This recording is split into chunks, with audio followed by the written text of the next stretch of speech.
Buenas tardes a todos.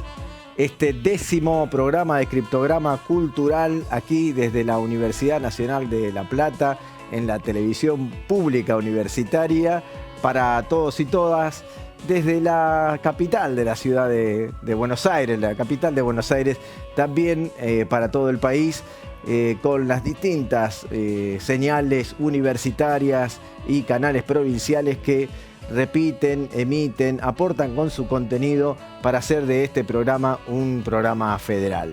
Y en el día de hoy tendremos realmente un invitado muy importante para nosotros, un hombre de los medios, un hombre de la televisión pública, un hombre que tal vez usted no conozca su presencia, pero estoy seguro que su voz sí, la tiene muy bien identificada, porque es la voz de la televisión pública. Y estoy hablando nada menos que de Fernando Costa, un trabajador de la televisión abierta, un trabajador de la televisión pública aquí, para contarnos de qué se trata la profesión de la locución y cómo viene también un poquito los medios públicos en estos días. En la editorial de hoy, rebeldía cultural y odio gubernamental. Durante estas últimas semanas el presidente descalificó a los trabajadores de la cultura. Parece que tiene especial saña con los trabajadores de la cultura porque sea comunicadores, comunicadoras, contra ellos rápidamente ataca. Bueno, en la editorial estaremos tratando estos temas y verán que los artistas, las comunicadoras, tienen otra forma de responder. Piensan mucho más en su audiencia, piensan mucho más en el compromiso social que tienen a la hora de comunicar y dejan de lado su individualismo para pensar en todos nosotros y en lo que sería bueno para la cultura argentina. De tanto insistir y perseverar, la comunidad cultural logra de a poquito ir entrando en la agenda del Congreso de la Nación. En estos días se está tratando el debate abierto de alguna manera por los decretos 345, 346 que hemos conversado ya aquí en Criptograma Cultural, pero hizo una conferencia de prensa un sector muy amplio de la cultura, las instituciones que la representan y que están en defensa de los organismos descentralizados, entre otros, que también le hacen a la cultura nacional y federal sobre todo. Y cómo va la agenda en el Congreso para el rechazo de los decretos 345 y 346. Se encuentra con nosotros la columna del profe Tete Romero. Sigue el maestro hablando nada menos de lo que somos, lo que hablamos y lo que callamos. El profe Romero atiende con mucha certeza aquello que son los intereses que intenta imponer la minoría económica por sobre las mayorías culturales, las mayorías populares. Si ellos hablan de populismo como un descalificativo, yo creo que nosotros también tenemos que hablar de ese movimiento individualista como algo que es tremendamente negativo para la comunidad toda y sobre todo para la sociedad argentina. Bueno, si está viendo este programa, si piensa en seguir la cultura argentina, piense también que están los hacedores, los trabajadores y trabajadoras de la cultura, y en esas situaciones que nosotros vamos a conmemorar el Día del Camarógrafo y también el Día del Locutor y Locutora. Camarógrafo y camarógrafa, porque por suerte hemos logrado tener amplitud y diversidad en la profesión. No se pierda Criptograma Cultural. Si lo está viendo, si nos sigue también por YouTube, por las redes sociales, denos un like. Siga también la Universidad Nacional de La Plata y su canal de televisión. Donde esté mirando este programa, en cualquiera de los canales universitarios o provinciales, ayúdenos, síganos, colabore, ponga la nota indicada, ponga su comentario, siga lo necesario para seguir informado. Así comienza Criptograma Cultural.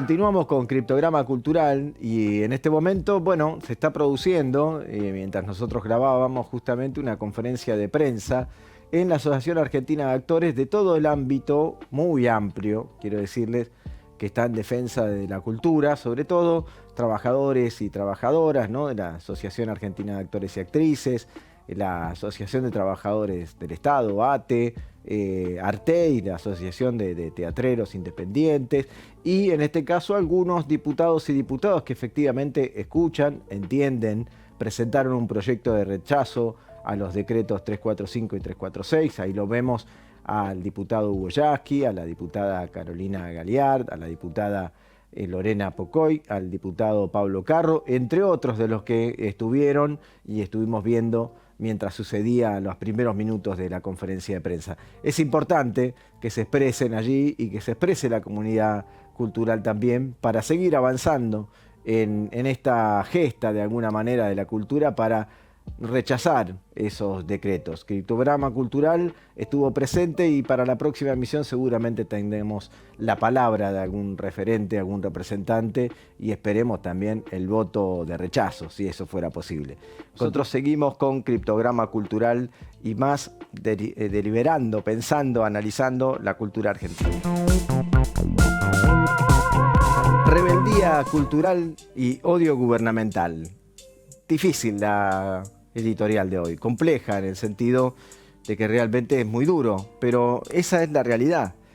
Hoy parece que el presidente decide golpear cada vez más, sobre todo con comunicadores y comunicadoras. Fíjense lo que comunicaba de Julia Mengolini, en realidad, a ver, fíjense el impacto que causó solidariamente con los restos de los trabajadores, con Julia Mengolini, una compañera realmente que he tenido el gusto de conocer y de compartir algunas etapas con ella y realmente sentimos que es un sistema de acción estrictamente fascista la que está llevando adelante el gobierno nacional, pero sobre todo con su ataque de trolls que pone en funciones el presidente. No vamos a pasar lo que dijo el presidente porque creo que no vale la pena y tampoco todo lo que están planteando, pero creo que sí es importante mostrar cómo se fueron solidarizando con ella, con Julia Mengolini, porque creo que es el lugar donde hay que transitar. Julia, te mandamos desde aquí también nuestra solidaridad. Sabemos que es un trabajo muy importante lo que viene haciendo Futurock, tanto de la editorial como del medio de comunicación, y que por eso recibe los ataques, no por otra cosa, porque empieza a despertar en la sociedad aquello que es lo importante, tratar de fondo los temas que aquejan a nuestra Argentina, no es otra cosa, como lo vienen haciendo también otros artistas en los distintos ámbitos. La semana pasada pasamos un poquito de lo que sucedió en la entrega de los premios Gardel de la industria musical y otro poco de la entrega de los Martín Fierros teatral, pero esta vez quisiera detenerme en algunas otras presencias, nada menos que en la entrega del Martín Fierro de Oro de teatro. El actor, productor, también escritor, autor, dramaturgo de sus propias obras en algunos casos, recibe el premio de Martín Fierro de Oro del teatro por su trabajo, nada menos que en Cyrano de Bergerac, pero no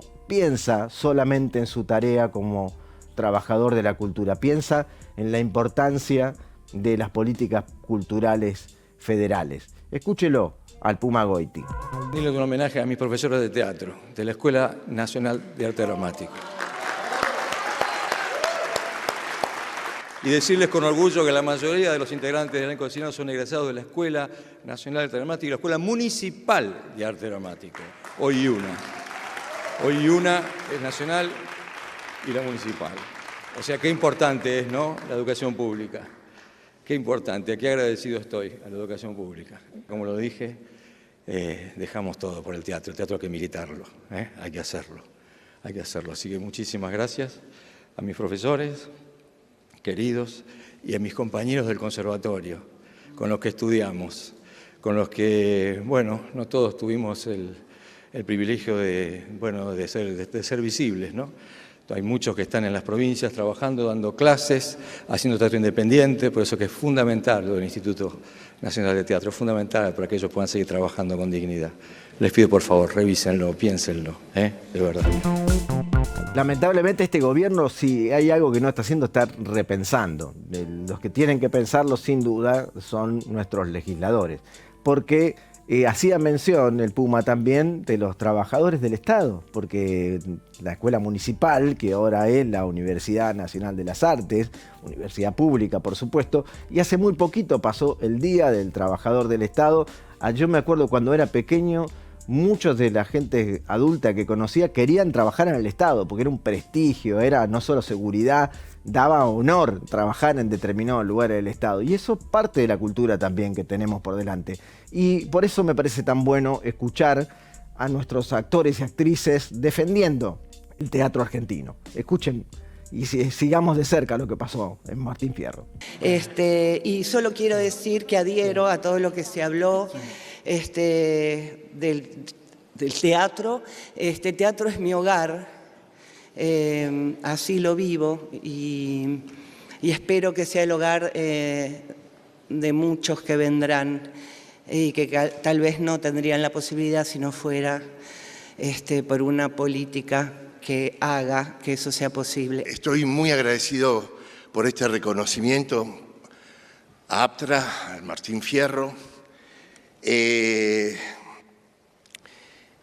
cierto que amo mi oficio y es cierto que me preocupa el trabajo y es cierto que tengo militancia en eso y es cierto que me lo tomo en serio y que para mí yo tengo un compromiso para conmigo mismo y para con el oficio. Y también quiero apoyar y agradecer a todos aquellos que hacen posible que cada ser humano se exprese con libertad y con posibilidad. Bueno, ser galardonada con este premio por actriz protagónica de Teatro Off me emociona porque del Off vengo, en el Off voy a estar y en el Off voy a seguir toda la vida. Es mi lugar de pertenencia, de experimentación, de investigación y es un lugar de resistencia tan interesante hacer teatro autogestivo, juntarse. También quiero decirles que afuera a las 8 de la noche se hizo una black carpet, una perfo muy interesante de un montón de artistas que se juntaron muy jóvenes para decir que sin teatro no hay premiación y que defendamos el Instituto Nacional del Teatro, que gracias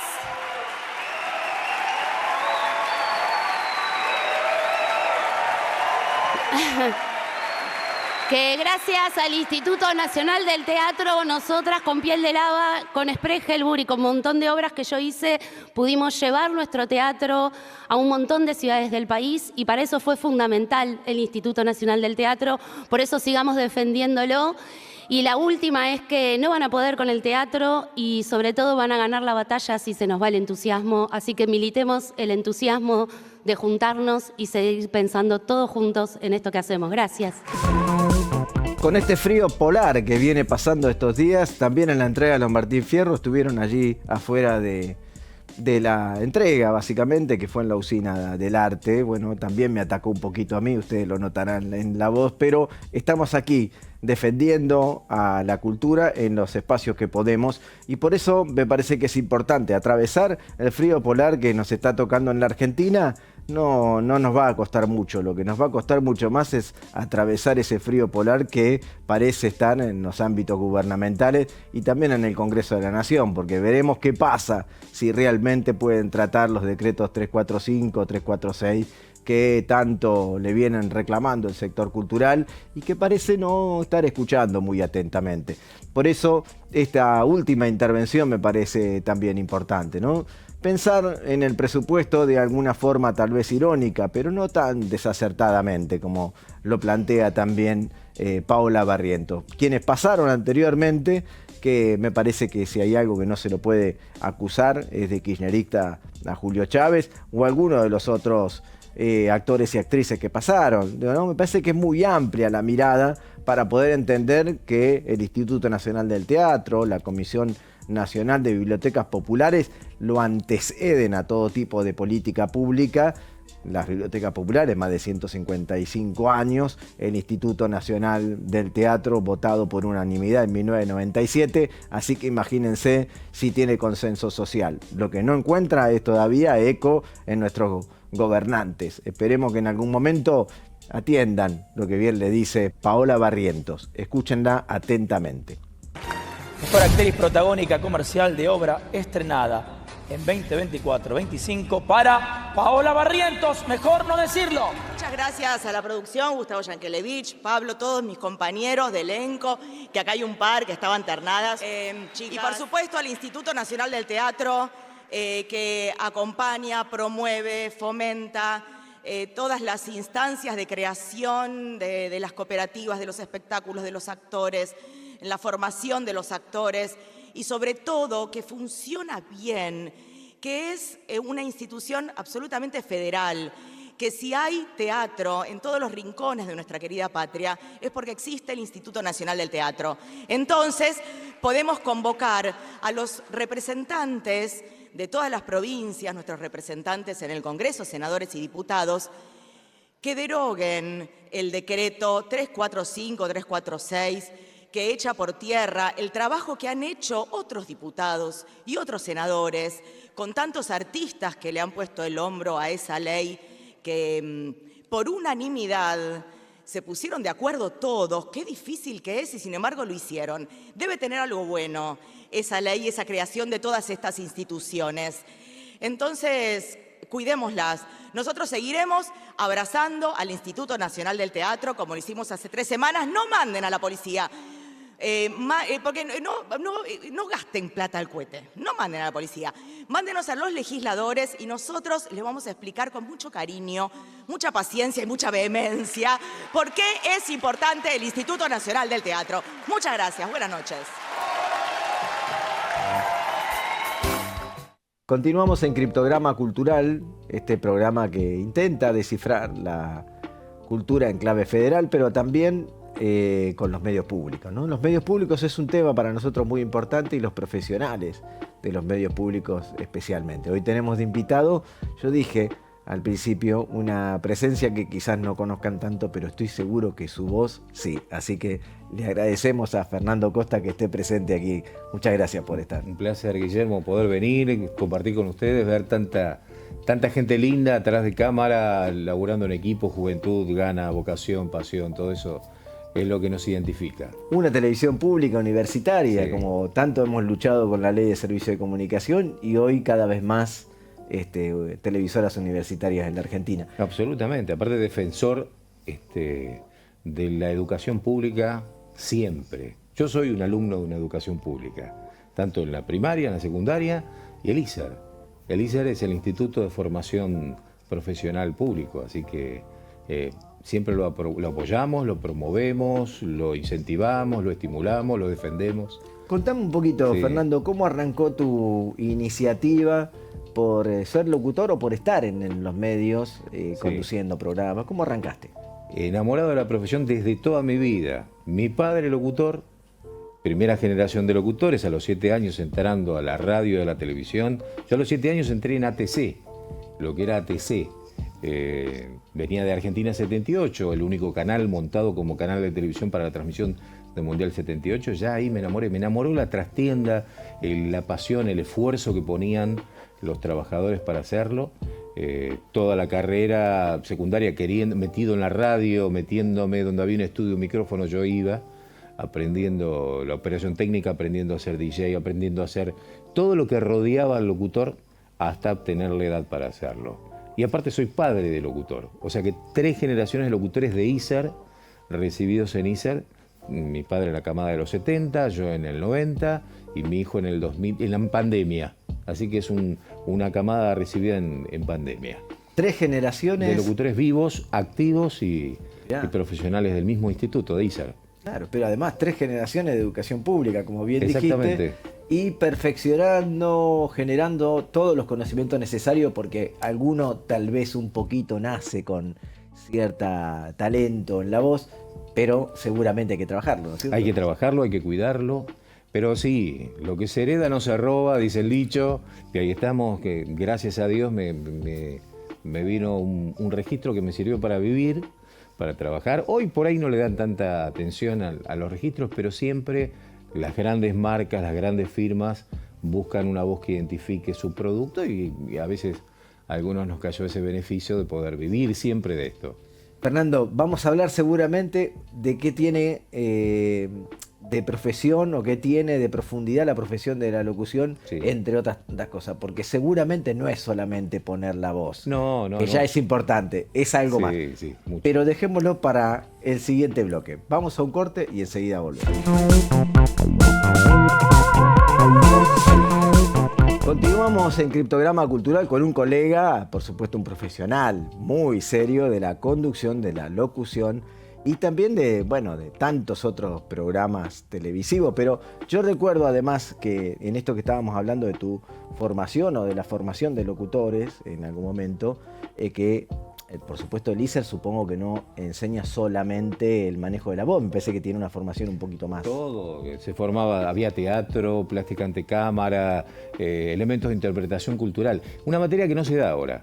Y era fundamental porque la profe nos enseñaba cómo identificar el lugar donde uno se iba a desarrollar en poco tiempo, identificar cómo no podés ir a, no sé, en medio de un cerro donde no hay asfalto, a hablar de edificios o de un asfalto a niños. Estás en un programa de radio y contando, empezar a decir, no, porque el asfalto, porque el edificio, porque el cemento. Bueno, esa interpretación cultural que parece algo muy por arriba, hay gente que no lo sabe y va a lugares a hablar de cosas que no tienen que ver con... Bueno, es esa materia, historia, música... Claro, un conocimiento montón de- general, que era muy Exactamente. importante, ¿no es cierto? Porque Foniatría. lo sigue siendo, me imagino. Siguen teniendo un montón de materias, ahora se les suma la tecnología, les enseñan también a manejar los elementos para grabarse, para editarse y poder preparar materiales para mostrar lo que saben hacer. Yo lo sé, pero me gustaría que se lo cuentes a la audiencia. Seguramente era muy difícil ingresar al ISER, ¿no es cierto? Uy. Había uno o dos lugares. Se nomás. anotaban 4.000, 5.000 personas por año y entrábamos 40. Entonces, el primer examen quedábamos ya 300. Del segundo examen quedábamos 100. Y en el tercero y último, que era la camada que entraba a estudiar, éramos 40. O sea, quedábamos 40 de esos 4.000 que se habían anotado, habían estudiado, habían ido a rendir otros años. Esos 40 hacíamos la carrera en el viejo ISER de Paseo Colón 315, a la noche, era el único horario que había de locutores, y había otro instituto que era el COSAL, que era Instituto privado. que era privado. Pertenecía al Colegio Salesiano y eran los únicos dos que formaban a los locutores. Y también había carrera de actor, carrera de Eso operador hasta, técnico. no sé, casi finales de los 90. si Sí, no me después equivoco, ¿no? aparecieron muchos institutos privados. Es más, el ISER, perdón, voy a tocar la cara al director. Al principio hicieron convenios con universidades, entonces se amplió. Se amplió un montón para que puedan ir a estudiar en su zona muchas personas. Y eso está bueno, para que no tengan que viajar. Había compañeros míos que vivían en una pensión, vivían en un hotel, porque les apasionaba la profesión. Claro. Vos sabés que yo soy de Tucumán. No soy nacido, pero tengo un arraigo muy fuerte con Tucumán, la Mirá. familia allá. Y claro, allá hay muchos que eran locutores de oficio. Uno de ellos que llegó a conducir un canal de televisión. Fua. Estoy hablando nada menos que de Romay, un hombre Don que Alejandro. Don Alejandro Romay, Sí. que empezó en LB12 de Tucumán y bueno, hizo toda una carrera, me imagino. Bicanal, decía Don Alejandro. Bueno, se nos metía. Me tocó trabajar con él, me tocó trabajar para Canal 9, del viejo Canal 9, y después al nuevo Canal 9, que se convirtió en Azul Televisión, y después volvió a llamarse Canal 9. Toda esa etapa me tocó en programas en vivo y ser la voz del canal. Y él se metía a grabar con nosotros, María Muñoz, Sergio De Caro, María Esther Sánchez, combinábamos las voces, porque era dos voces, y él se metía, voy a grabar con ustedes, y nos colgaba del cuello y grababa con nosotros. Hoy ese material no está, me encantaría porque sería riquísimo. Qué hermoso. Y venía grabado acá y grababa las promos. Teníamos Yo me quiero casar y usted, Almorzando con Mirta Legrand, 9 Diario, 6 para triunfar, Domingos para la juventud. Programas de rating impresionantes. Toda Estrella tiene contra con Calabró. Cosas que realmente hemos disfrutado los que crecimos con esa tele. Claro. La semana pasada estuvo por aquí Alejandro Tarruela, que fue productor general de Reporter Eso. Pero contó también cosas muy interesantes de Canal 9, ¿no? Pero respeto también. Claro, exactamente. Pero yo tengo un recuerdo que grababa en la promoción, decía Grecia Colmenares, Osvaldo Laporte, Guillermo Tello en Más allá del horizonte. No, yo tengo un pedido especial. Quiero un pedido especial. Dale, Mirá, vamos. Vamos a poner la promoción Dale. de Más allá del horizonte y entonces, después del maestro y amigo Jorge Montero en la dirección, va Guillermo Tello de asistente de dirección. Vamos con esto es una improvisación pura, seguro que el maestro tiene su oficio para esto. Pongamos la promo de Más allá del horizonte. Les aconsejo que me dejen pasar. Si quiere acompañarnos al río. ¿Qué está pasando aquí?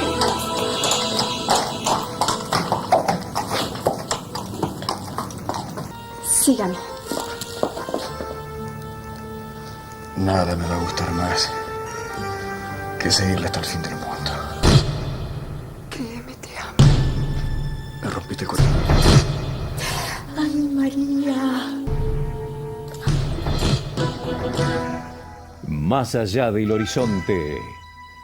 De lunes a viernes, una aventura apasionante con Guillermo Tello.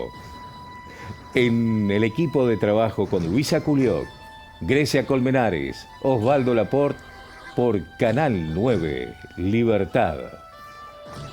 Qué linda época, por favor, eso me acuerdo. Esto también para mostrar que se podían hacer superproducciones de ficción en la Argentina. Ese es el hijo de Romay, que armó una de las primeras grandes superproducciones, donde aparece el Indio Catriel. Ahí aparece Osvaldo Laporte. Gran personaje de Osvaldo Laporte. Claro, aparece los primeros desnudos actorales que había. Sí, bueno, Gerardo Romano. ¿No? Era muy osado para esa época también, esa televisión, esos romances, esas historias épicas, pero a la vez con contenido fuerte. Y don Alejandro nos dejaba trabajar bien, cómodos, respetaba a cada uno de los laburantes que tenía trabajando para su canal, sabía con quién hablaba, sabía a quién tenía del otro lado, cosa que hoy no pasa. Cosa que hoy muchos de los dueños de los canales ni siquiera son dueños de canales de televisión de experiencia o con conocimiento, formación. Claro, su verdadero interés no está puesto en la comunicación. No, tenemos dueños carniceros, tenemos empresarios de otra cosa y empresas multinacionales que lo tienen como una unidad de valor y no con el espíritu y contenido de realización y creación que tenía Roma y de otros creativos que había en ese momento de otros canales. Pero se trabajaba muy lindo y muy bien. Fernando, este recuerdo nos lleva a la realidad, porque tal cual como lo venís planteando, ahora en la televisión pública, en los medios públicos, en radio y televisión argentina, está pasando una realidad muy distinta. Pero como vos me trajiste el tema, quiero pasar ese video que hicieron de protesta, o mejor dicho, de anuncio, de promoción, de difusión de lo que está pasando en la televisión pública. Son pocos segundos nada más, están todos los gremios unidos en defensa no solo del trabajo, sino de la función de la televisión pública. Jornada de paro en la TV pública, ese es el video que vamos a ver ahora. Una jornada de paro conjunto de todos los sindicatos de la televisión pública. El compromiso crece y la bronca también, y las manifestaciones van a crecer cada vez más. Esta medida no es solamente en la televisión pública, sino también en Radio Nacional, en los edificios de Telam, en donde funciona contenido, y eso es muy importante porque tenemos que estar juntos. No estamos peleando contra una intervención, sino que estamos peleando contra un proyecto político que ataca a la clase trabajadora. Estamos sufriendo el cepo a los salarios, compañeros. Ellos levantan los cepos para los grandes empresarios, pero a nosotros nos tiene con el cepo desde agosto. Firmaron acuerdos salariales todas las empresas del Estado. La única empresa que quedó colgada es esta. No vamos a dejar de reclamar. Cada día es un día que perdemos poder adquisitivo, que es un día que nuestros salarios se deprecian. Pongan la lista y déjense de joder. Hay trabajadores y trabajadoras que durante más de 70 años hicieron gigante a la televisión argentina. Hicieron gigante esta casa y hoy nos estamos cagando de hambre. Hoy movilicémonos, continuemos esta jornada de protesta y sigamos con la unidad de todos los sindicatos, compañeros y compañeras, hasta que conquistemos el momento que necesitamos.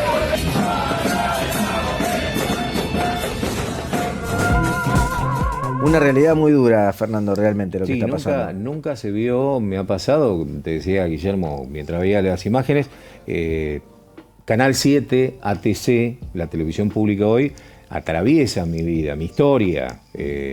Y nunca, pero nunca vimos a los trabajadores de la televisión tan mal cuidados, tan irrespetuosos con ellos. Sostenieron la historia, es el primer canal, el más viejo de todo. La primera transmisión de televisión se hizo a través de Canal 7. Es que verdaderamente llega a todos los lugares del territorio argentino. Claro, fue el discurso de Eva Perón en su despedida ante sus cabecitas negras, en la famosa imagen del abrazo llorando sobre el hombro de Perón. Esa fue la primera transmisión que se hizo el 17 de octubre y ahí empieza la televisión argentina.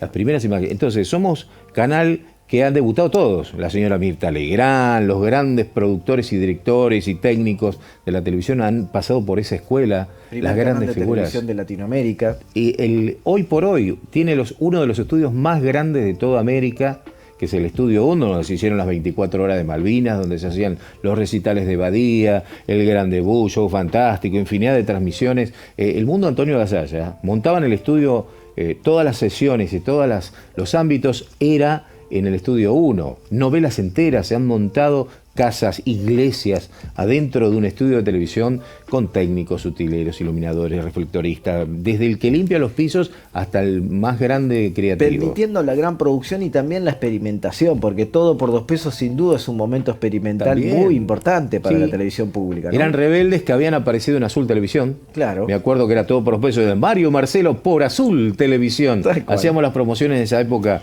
también cuando debutaban, eran Mario y Marcelo, los dos conductores que después hicieron Todo por 2 pesos y lo llevaron a ATC. Lo mismo pasaba cuando hablaban de la ficción y planteaban una ficción de otra etapa, de otra forma, ¿no? Y ahí apareció El Marginal, que salió en la televisión pública. El Marginal, tenés En Terapia, por ejemplo, una serie que fue premiada internacionalmente. Si bien tenía libros extranjeros, la realización perfecta que tuvo acá llevó muchísimos premios y varias temporadas con grandes artistas, pero tenés Hombres en Pugna, Rosa de Lejos, infinidad. Yo veía, me acuerdo de pequeño, ver a Chela Ruiz fumando, que a mí me llamaba la atención porque era una tana en Rosa de Lejos que estaba atendiendo el conventillo y Chela descontracturada haciendo, o que Andrea del Boca me lleve a tomar la leche a los 8 años, no, vení, ella hacía Andrea Celeste. Claro. Y después, no sé, verlo a Marrone, ver a Balá, le digo a las nuevas generaciones que googleen. Todo esto que estoy nombrando, googleenlo porque es la historia de la televisión. Muchas de las cosas nosotros las ponemos como parte del recuerdo, revalorizando el trabajo que se ha hecho en la comunicación argentina.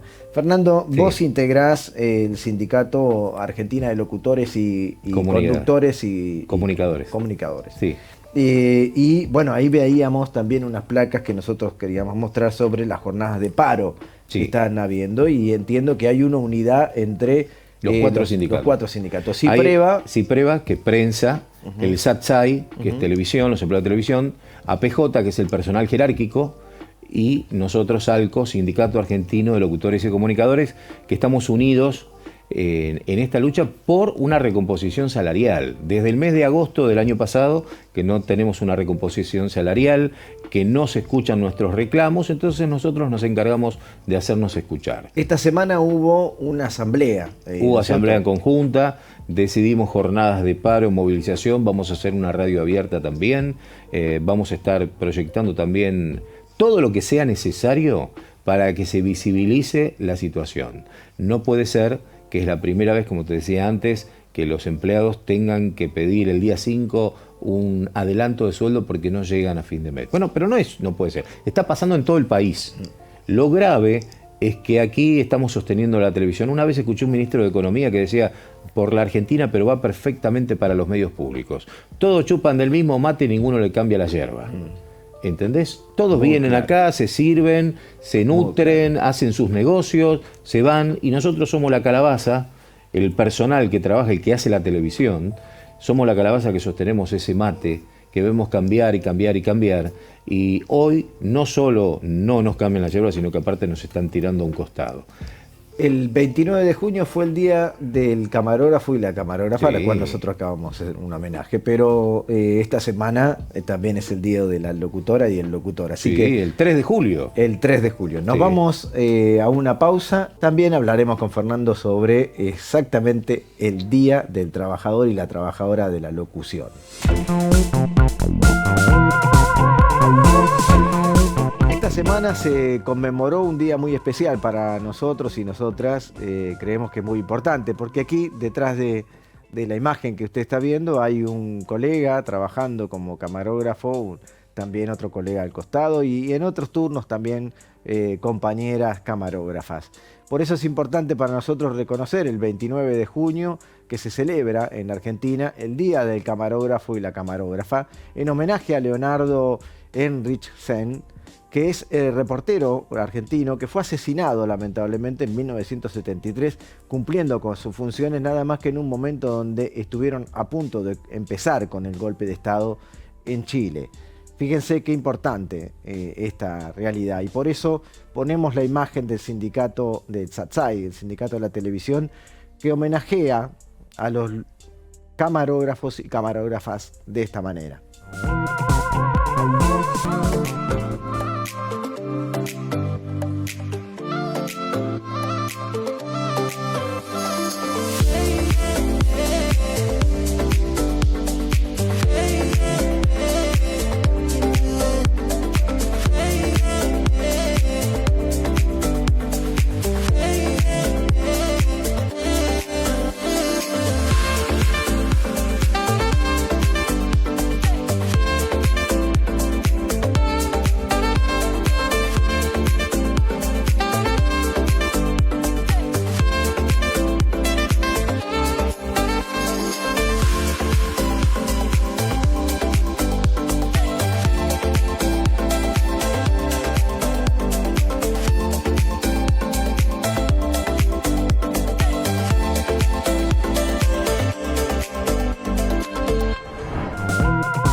Importantísimo este homenaje a camarógrafos y camarógrafas argentinas en todo el país, como habrán visto en el video que presentó el Sindicato de Televisión Argentina, Satsai, que efectivamente se pudo ver en cada una de las provincias, en cada rincón, en ciudades también como en La Plata aparecen trabajadores y trabajadoras y esperemos que se sigan sumando.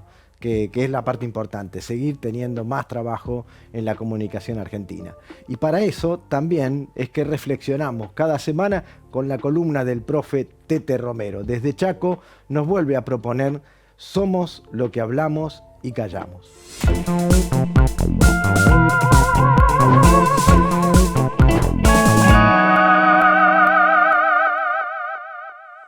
...2015-2019... Recordá, la era del orden autoritario es el imperio de las ficciones. Se necesitan fuerzas ficticias, dice Ricardo Piglia citando a Paul Valéry, para convertir el sentido común de una minoría en sentido común de las mayorías. ¿Cuál fue el relato ficticio durante el macrismo? Se nos decía que habíamos vivido una gran ilusión, una gran mentira, y nadie como Rosendo González Fraga lo dijo mejor. Hiciste creer a un empleado medio de que su sueldo medio servía para comprar celulares, plasmas, autos, motos e irse al exterior, porque eso tuvo una ilusión, eso no era normal. Se trataba de una nueva normalidad, había que pagar la fiesta. Habíamos vivido una fiesta inmerecida. Nos creíamos sujetos de derecho y además en ese relato se plantea que la memoria es muy subjetiva. Por lo tanto, un sector, el kirchnerismo por supuesto, se aprovechó de esa subjetividad de la memoria para construir una memoria incompleta. Se empezó a traer especialistas de neurobiología para que nos dijeran, en esa devaluada Secretaría de Cultura, que en realidad los juicios de lesa humanidad eran las perspectivas orales de ciertas personas. Los derechos humanos eran un curro. El Estado tenía una grasa militante. Recordá siempre la imagen del cuerpo. Te conté en una nota anterior, en una columna anterior, el relato del cuerpo femenino en el quirófano. Había que extirpar el cáncer maligno, extirpar, desaparecer. Acá el Estado tenía una grasa y un cuerpo grasiento. Esa grasa que impide que los músculos desarrollen el país es la grasa militante. El curro de los derechos humanos y la vida vivida por las mayorías como una ilusión, una fiesta insensata, volver a la sensatez. De eso se trataba. Ahora pensemos también las palabras que van apareciendo durante ese tiempo: curro, grasa, fiesta, el militante como un militonto, el militante como una mala palabra, y hay una escena de lectura maravillosa. Maravillosa digo por su potencia. Macri leyendo, parece un oxímoron, pero no, Macri leyendo el elogio del egoísmo de Annie Garran.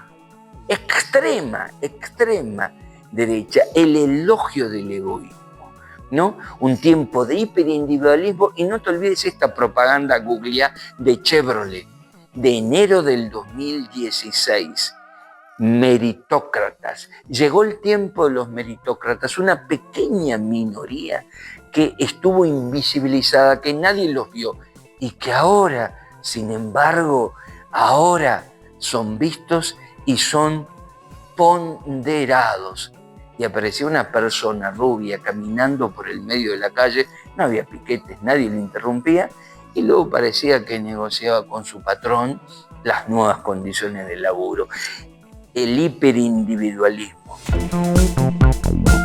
Continuamos en Criptograma Cultural y en la Universidad Nacional de La Plata, en el canal de televisión de la universidad y en todas las otras señales y canales que nos pueden ver, y también en la plataforma de YouTube, tanto en Criptograma Cultural como en la Universidad Nacional de La Plata y las otras señales y canales provinciales donde salimos. Tenemos la suerte de que la televisión pública federal replica, reproduce, comparte con nosotros y nosotras también el interés por analizar la cultura de manera federal. Y esta semana, como bien decía Fernando, el 3 de julio es el día del locutor y la locutora. A mí me gustaría saber por qué se decidió ese día y cuáles son las razones que conmemoran esta profesión. Es el día que se fundó la Sociedad Argentina de Locutores. Ese es el día que nace el sindicato, que se juntaron 20 popes de la locución de ese entonces, se pusieron de acuerdo, en una madrugada le prestaron un local de una radio, de una revista, y de ahí se fundó el 3 de julio de 1943 la Sociedad Argentina de Locutores, que hoy se llama SALCO, Sindicato Argentino de Locutores y Comunicadores, porque incorporamos un formato como para adaptarnos también a los tiempos. Y defendiendo, ahí nacen los convenios colectivos de trabajo, de locutores de televisión, convenio colectivo de radio, convenio colectivo de independientes y convenio de grabaciones. Esos convenios nos protegen, nos amparan, nos dan las normativas que defendemos hoy en día. Y Salco, por supuesto, tiene representación en todo el país, porque entiendo que hay comunicadores y locutores en todo el país. Sí, totalmente. Así como hay radios y canales, hay locutores en todos lados, locutoras, y estamos tratando de siempre de incorporar, de renovar, de acompañar, de defender por sobre todas las cosas por estos días, porque hay mucho inescrupuloso, pero sobre todo defender las labores, la profesionalidad del locutor, las normativas vigentes, los convenios, y que se pueda cobrar dignamente por hacer el trabajo. Cobrar dignamente y hacer el trabajo en esta profesión tan noble que es conducir y locutar, en este caso. Hay un tema que nosotros hemos charlado algunas veces, sí. Y justamente este año la presidencia, la conducción del Instituto Nacional de Cine y Artes Audiovisuales no ha tenido mejor idea que presentar la versión 40 Festival de Mar del Plata, nada menos que con un video incorporando la inteligencia artificial. Te invito a verlo. Y después de que lo veamos, charlamos, porque sé que te interesa el tema de la inteligencia artificial. Veamos el video. Ya que estás en el cine, déjanos contarte una historia. Hubo una época en que Mar del Plata era el epicentro del glamour y la pasión por el cine. Y hoy, esa pasión renace con más fuerza que nunca. Hace más de 70 años, Mar del Plata era el escenario donde el cine encontraba su lugar frente al mar. Hoy, esa historia sigue viva. Del celuloide al píxel, del salón a la playa, del ayer al mañana. El cine vive y se renueva. Hoy celebramos 40 años de historias que nos hicieron soñar. ¡Ey! ¿Pero qué te crees? Y el comienzo de muchas más. Acá, donde el aroma a sal y arena se mezclan con las luces del festival. Frente al faro, entre lobos marinos y estrellas fugaces, el cine encontró su casa. El esplendor de los años dorados no se apagó, simplemente esperaba su momento para volver. Bienvenidos a la ciudad donde las historias nunca terminan. Te invitamos al 40º Festival Internacional de Cine de Mar del Plata, El Renacer del Esplendor, del 6 al 16 de noviembre de 2025. La presidencia del Inca presentó el festival nada menos que con esta acción. Me parece que le falta una conciencia muy grande de lo que significa la producción nacional y sobre todo el trabajo argentino, digo, en ese sentido. Pero el trabajo humano. El trabajo humano. Si hay algo que no puede igualar la inteligencia artificial es la intensidad, el sentimiento, el espíritu que le puede poner cualquier humano. No lo pudieron hacer con los instrumentos y tratando de imitar la voz, mucho menos lo van a hacer para que se puedan expresar comunicaciones de lo que dice y siente el hombre. La inteligencia artificial, según en los creadores, porque estuve en varios congresos en Brasil, en Colombia, en Europa, ellos hablan de una herramienta para complementar y para ayudar. Pero en este país, lamentablemente, echa la ley, echa la trampa, el empresario piensa cómo ahorrarse un empleado, cómo no pagar vacaciones, aguinaldo, impuesto, enfermedad, día, franco, feriado, etcétera, etcétera. O sea, están mirando eso. Yo no pago todo esto, me lo salvo, pongo un aparatito y salgo a vender publicidad. Vos sabés que, Fernando, además me da mucha bronca, porque en realidad debería llamarse inteligencia social, porque es la recopilación del conocimiento producido por la humanidad. Creado por otro. Creado por otro. Creado por el hombre. El artista está afectando a las artes. Y te lo ponen o lo meten con una forma camuflada, con una cosa simpática. Dice, mira qué lindo cómo entras, como haces que la Gioconda se ría, haces que Picasso te mire a cámara, haces que, bueno, y las meninas bailen un cancán. Y vos decís, ¿qué está pasando acá? ¿Qué pasaría si los creadores de esa obra hoy ven lo que están haciendo con su obra? Que en realidad no es para jugar y para divertirse. Después todo eso sigue perjudicando al trabajador.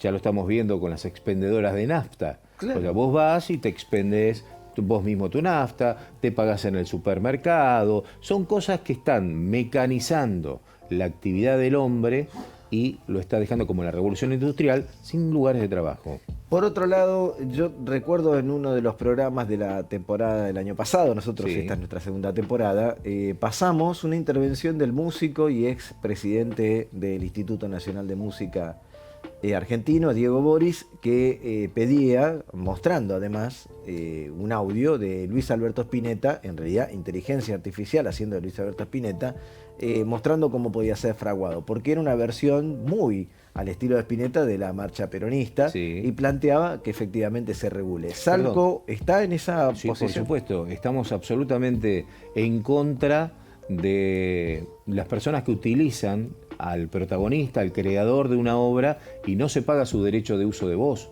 Que no esté reglamentado es fundamental. Nosotros siempre reclamamos a las autoridades, a los legisladores, que nos convoquen para ver en qué marco podemos nosotros defender al trabajador de la voz, porque ahora se incluyen doblajes, comerciales de publicidad, porque esto también perjudica al camarógrafo, al técnico, al creativo, al diseñador de campaña.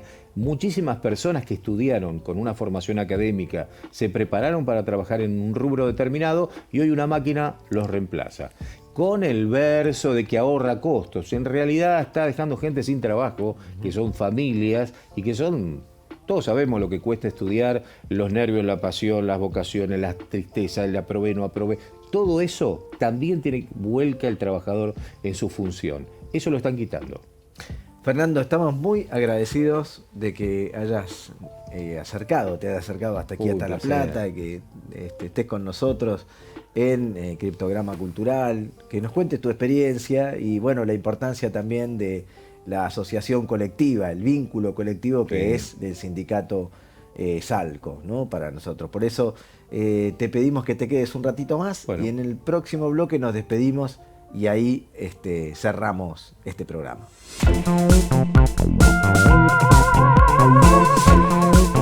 Se nos terminó el programa, Criptograma Cultural. Fernando, muchas gracias por estar aquí. Un placer. La verdad que cada vez nos queda más chicos porque es mucha la información que manejamos y también es gustoso tener invitados. Me encanta poder participar, ver al equipo, la gente que trabaja atrás, con una energía, unas ganas, eso realmente nos llena de satisfacción y orgullo a los que queremos y amamos los medios de comunicación, poder ver a esta gente que sigue creciendo y en cada rincón de la Argentina.